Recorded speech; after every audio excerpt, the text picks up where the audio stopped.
The scene begins with a pink-haired boy awakening in an unknown place, groaning in pain and disorientation.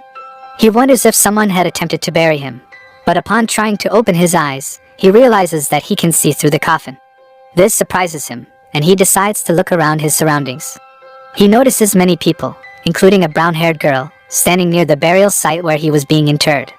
Two individuals were in the process of burying him.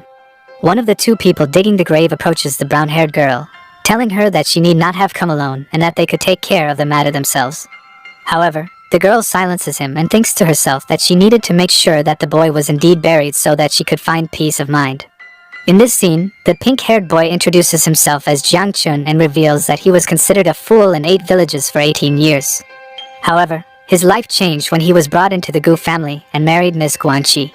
The reason for this was that an old Taoist had predicted that Jiang Chen's date of birth could cure Guanxi's illness.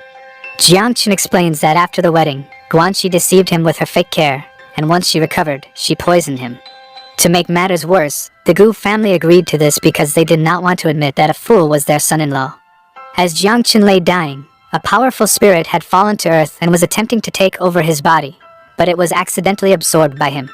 Jiang Chen asserts that in God's eyes, he is not only alive but also not foolish. Jiang Chen expresses his anger towards the Gu family and Guanxi, vowing to make them pay for what they have done. In this scene, Guanxi is waiting for a man named Sha Bai, who arrives in a car. Sha Bai is the general manager of the Dingfeng group and a direct heir to the Sha family. Guanxi calls him Brother Bai, and Sha Bai asks her if it is done. Soon, it's revealed that Sha Bai had something to do with Jiang Chen's apparent death.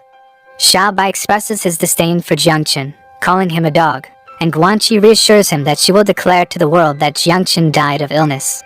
Sha Bai is relieved and indicates that their wedding can now be prepared faster. However, his true motivations are revealed when he thinks to himself that he needed financial funds from the Gu family due to recent crises in the Dingfeng group. He admits that he would not want to marry a married woman otherwise.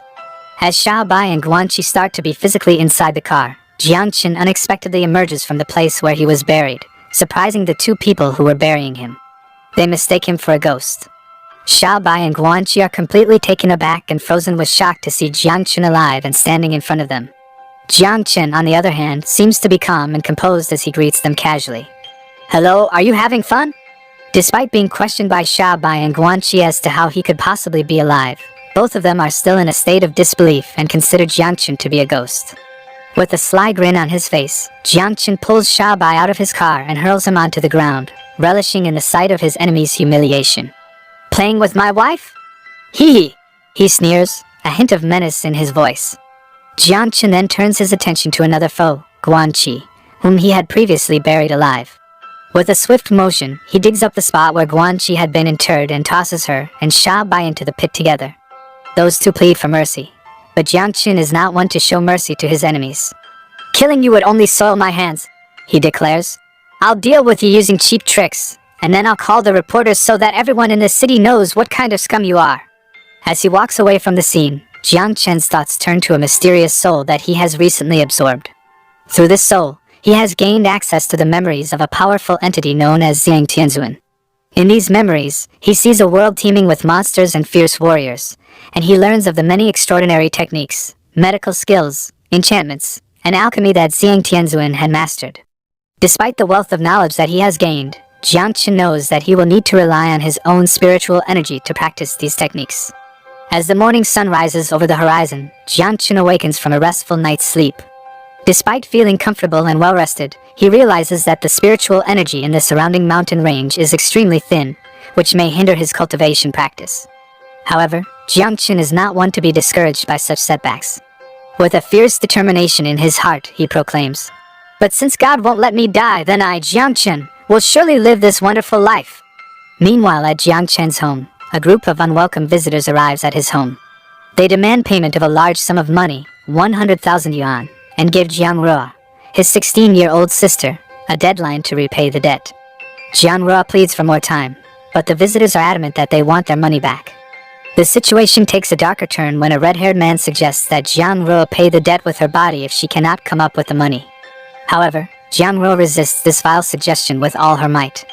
Just as the red-haired man is about to make his move, he suddenly gets kicked from behind, and it's none other than Jiang Chen who has dealt the blow. Jiang Chen's eyes burn with fierce rage as he confronts the men who have dared to threaten his family.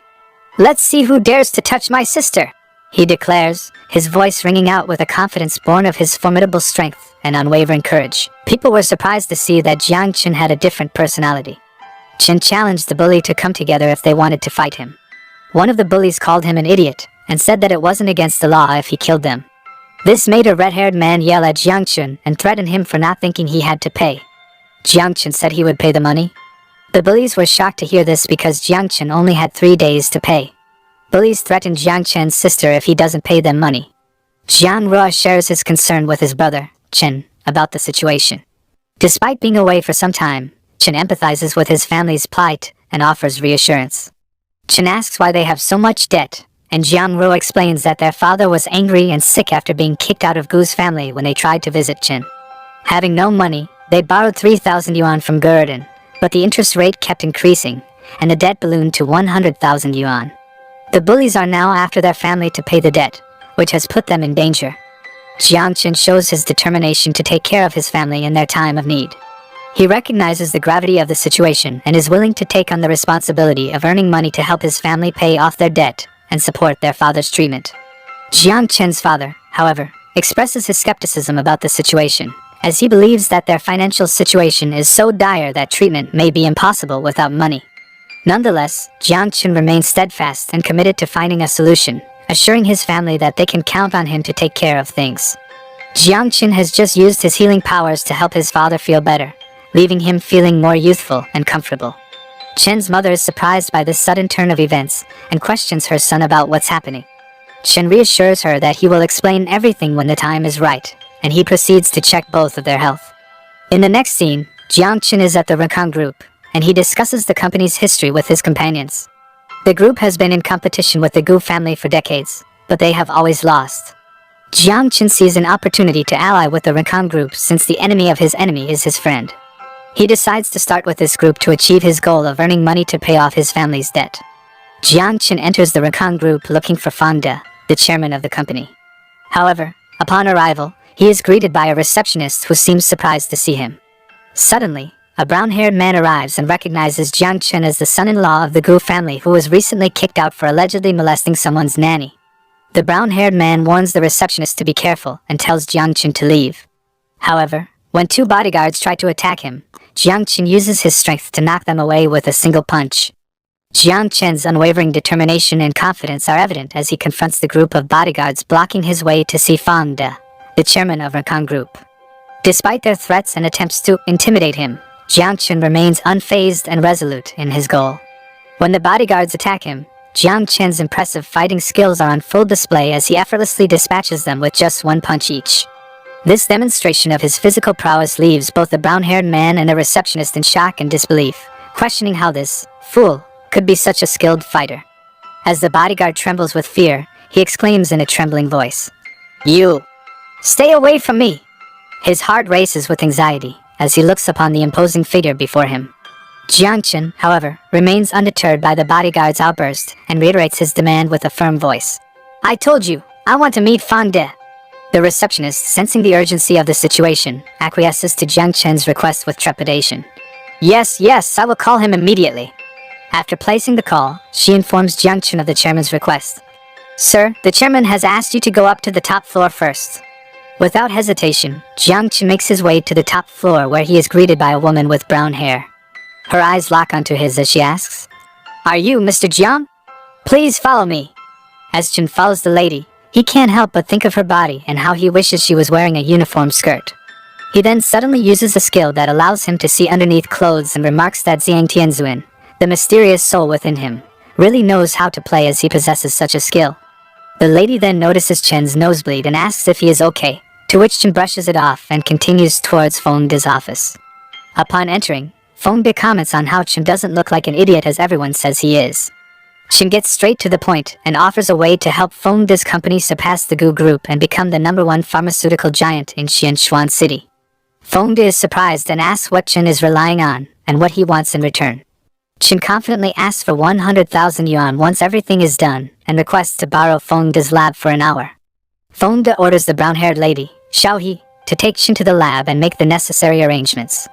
Chin went into the lab and fell asleep. The lady with brown hair asked if they should call security, but form.This said no and told her to watch. When Chin woke up, he said he slept well and it was time to start working. After a while, Chin said he was done and they should look at the results. form.This questioned if that was all they were relying on and asked about the effects of the medicine. Chin said it could get rid of scars, whether old or new. The lady accused Chin of bragging and said it only took him 5 minutes. Chin pulled her down on the sofa and told her to be quiet while he poured the medicine on her wound. The lady was astonished as she felt a comfortable warmth and exclaimed, "It's so hot and comfortable. What's happening? Did the wound really disappear? It's really gone." form.This, who was with her, was also amazed and said, "Did such a long scar really disappear in an instant?" Chin confidently suggested testing his ointment with more people if form.This was unsure of its efficacy. However, form.This declined to work with him, causing Chin to express his surprise and disappointment. Chin then decided to find someone else to work with, but his plans were interrupted by Guanqi's sudden appearance. Guanqi accused Chin of stealing confidential information from the Gu group and gave him 2 choices: hand over the scar removal, prescription, or go to jail. Chin smiled and asked if Guanqi was accusing him of stealing from her house. Guanqi didn't care and gave Chin a chance to hand it over and live peacefully since they were married. The woman with brown hair addressed Chin and exclaimed, "So the medicine is stolen? I really misjudged you." form.This then spoke and expressed his surprise. "Jiang Chin, I never thought you would do such a thing." Guanqi interrupted, reminding everyone that time is precious, and handed Chin a card with a password and 500,000 yuan in it, stating that it would be enough for his family to live a comfortable life. However, Chin threw the card away and expressed his disgust, saying, "Your Gu family's money, that's disgusting. If you say that I stole the recipe, then you can read out the recipe and listen to it." Guanqi's family lawyer, Fen Jian, then suggested that they let the police handle the situation, to which Guanqi agreed, saying that Chin would go to jail. Instead of replying to their threats, Chin spoke to the lawyer and asked if he had ever taken medication for kidney deficiency, stating that he could cure it. The lawyer was surprised to hear that he could be cured, and Chin then asked form.This for permission to use his lab again, which form.This agreed to. As he was heading toward the lab, Chin told them to behave nicely and wait, and the lawyer asked Guanqi if they really had to wait for Chin. After some time, Chin returned with the medicine he had made and assured everyone not to be surprised when they saw the results. He poured the medicine into the lawyer's mouth and instructed him to drink it, assuring him that it was not poison when he asked. After drinking the medicine, the lawyer exclaimed, "Wait! This feeling. I actually feel healthier? Huh! My body actually feels cured." Fan Jian exclaimed in surprise. "That medicine really has a miraculous effect?" Chin then teased Guanqi and asked if she would still accuse him of stealing from her family. Guanqi, feeling embarrassed, admitted that Chin had won this time and gave him some advice, saying that one's talent could make others envious. Chin responded by saying that he found it interesting and wanted to see who would dare to fight him. Guanqi and the lawyer then left the scene. The lady with brown hair expressed her admiration for Chin, saying that she didn't misjudge him. form.This also felt embarrassed and admitted that he had been blind before, mentioning the cooperation that Chin had offered. However, Chin interrupted him, saying that they were no longer suitable for cooperation. Chin then asked form.This why Guanqi knew he was there, and that he had created a new medicine. form.This was afraid and tried to calm Chin down, suggesting that they could be friends and that Rakang Group would be willing to buy Chin's products at double the price if he had any new research in the future. Jiang Chin said that he would discuss it later and began to leave, while form.This chased after him. However, Jiang Chin left without looking back. Chin is sitting on a bench in the city and thinking about the blockade set up by the Gu family. He reflects on how he was rejected by another pharmaceutical company after leaving Rakang Group. The city police sent by the Gu family had even blocked the stalls in the square. Chin realizes that he needs to take action. Suddenly, he sees the news on the billboard about the return of Miss Mu Shixue, the daughter of the most affluent group in the city, after her trip to South Africa. Chin seems to be happy after hearing the name and thinks about the Xinxian Group, a big company in Xianshuan City. He believes that the Gu and Rakang groups are nothing in front of it. Chin thinks that if he can reach Mu Shixue, the other matters can be solved. As Chin was lost in his thoughts, a group of people suddenly approached him and threatened him to hand over the secret medicine recipe. One of them gave him a 3-second ultimatum to comply, while the other threatened to kill him on the spot. In response, Chin punched one of them and sent him flying in a single blow. He then warned them to go back and inform the Gu family that he is not afraid of them, and is waiting for them to come back anytime. The bullies ran away in fear from Chen's display of strength. Chen was practicing his cultivation techniques in a mountainous area when he realized that he needed to use celestial measuring techniques to locate Mu Shixue. He explained that this technique could spy on the will of heaven and help with prophecy and past and present life, making it useful for finding people like Mu Shixue. Chen started to search for Mu Shixue using this technique, and after some time, he was able to locate her.